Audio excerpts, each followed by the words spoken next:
কক্সবাজারের পেকুয়ায় প্রোগ্রামে লক্ষ জনতার ভিড় ঠেলে স্টেজে উঠতে প্রায় ঘণ্টাখানিক সময় লেগেছিল। প্রোগ্রাম শেষও হয়েছিল ঠিক একই অবস্থা। এভাবে চলতে থাকলে হয়তো নিরাপত্তার স্বার্থে আমার পক্ষে বড় পাবলিক ইভেন্টগুলোতে যোগদান করা সম্ভব হবে না। আমি কোরআনের একজন নগণ্য ছাত্র, আপনাদের দিনী ভাই। দয়া করে আমার প্রতি একটু ইহসান করুন। সর্বশেষ দেশে 2019-20 সালেও ক্রাউড সামলাতে গিয়ে একাধিকবার ইনজুরির শিকার হয়েছিলাম। এবারও এরকম দুর্ঘটনার আশঙ্কা করছি। দয়া করে স্টেজে যাওয়ার পথে কিংবা ফেরার পথে মুসাফা করার জন্য বা ছবি তোলার জন্য ভিড় করবেন না। আলোচনা চলাকালীন সময়ে স্টেজের দুই পাশে দাঁড়িয়ে ধাক্কাধাক্কি ও বিশৃঙ্খলা সৃষ্টি করবেন না। প্রতিটি প্রোগ্রামের মূল প্যান্ডেলের বাইরে আলাদা মাঠে একাধিক সুবিশাল এলইডি স্ক্রিন থাকবে।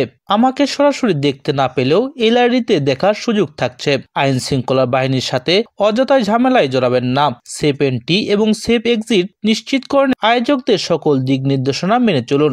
অতি আবেগী হয়ে কোরআনের মাহফিলের পরিবেশ নষ্ট করা কাম্য নয়। কোরআন প্রেমীরা স্মার্টলি সবকিছু হ্যান্ডেল করতে পারে। দয়া করে দায়িত্বশীলতার পরিচয় দিন।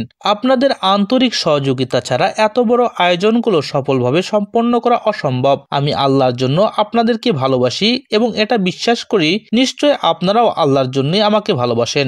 আপনাদের এই উষ্ণ ভালোবাসা আমি দূর থেকে ভীষণ অনুভব করি। কিন্তু আমরা সবাই যদি কাছে এসে মুসাফা করতে চাই, কথা বলতে চাই, ছবি সংরক্ষণ করতে চাই, তাহলে আল্লাহর জন্য ভালোবাসার এই দাবি পূরণ করা আমার জন্য কষ্টকর হয়ে যাবে। আমার এই সীমাবদ্ধতাকে ক্ষমা সুন্দর দৃষ্টিতে দেখার অনুরোধ জানাচ্ছি।